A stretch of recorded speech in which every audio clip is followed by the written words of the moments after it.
Good afternoon, Art Foundations. Today we're going to talk about the illusion of depth, and there's a few things I want you to work on in class with the substitute. This is going to play through, and I'll ask you to pause things a little bit, but I want you to do some drawing. We're going to talk about 5 different things, and they're found on page 112. We're going to read through the rest of lesson 4 on space and shape and form.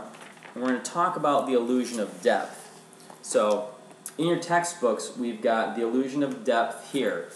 We're going to talk about perspective, and perspective is a graphic system that creates the illusion of depth and volume on a two-dimensional surface. If you want to pause and on page 113 write that term down in your notes section, go ahead and do that. So I'll give you a pause, and as soon as you're done, you can unpause. So go ahead and pause me. And now that you're done, pause me. We're going to turn on page 114, and we're going to take a look at the 5 different non-linear methods of perspective. Okay, we've got overlapping, which is where one object overlaps another. We have placement. Larger objects seem to be closer to you, so the larger an object is that you draw, the closer it is to you on your picture plane. We have, size, that was size, my mistake.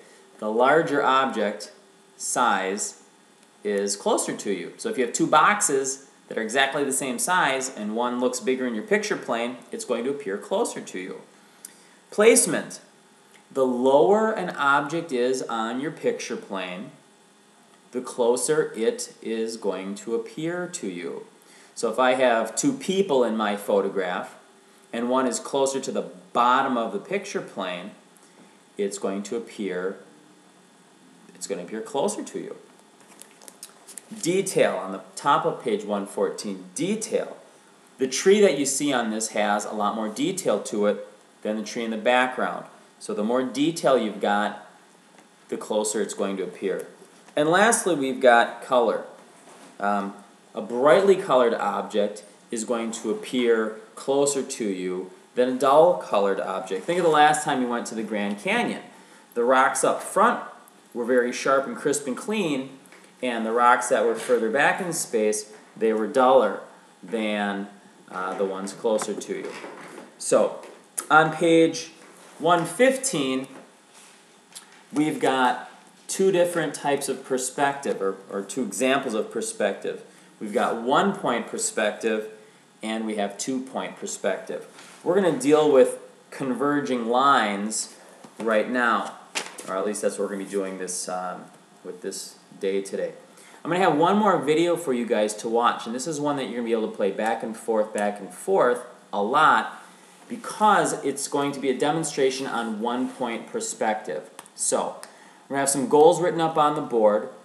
Know about perspective, know about the linear use of perspective, it will be clearly written out, and work on drawing in 1-point perspective. Work on drawing with linear perspective. So I'll restructure those, they'll be up on the goals page for you to look at, and then once we get things going and your substitute takes over for the day, I'll ask you to keep this video, well not this one because you'll be done with me, but keep the video that demonstrates perspective up, and you can play it, draw it, play it again, draw it again. Before we do that though, write your goals down, and then I want you to, in your notes section of your sketchbook, I want you to, without doing too much thought behind it, draw out what you think a box looks like using 1-point perspective. Or don't even think about 1-point perspective.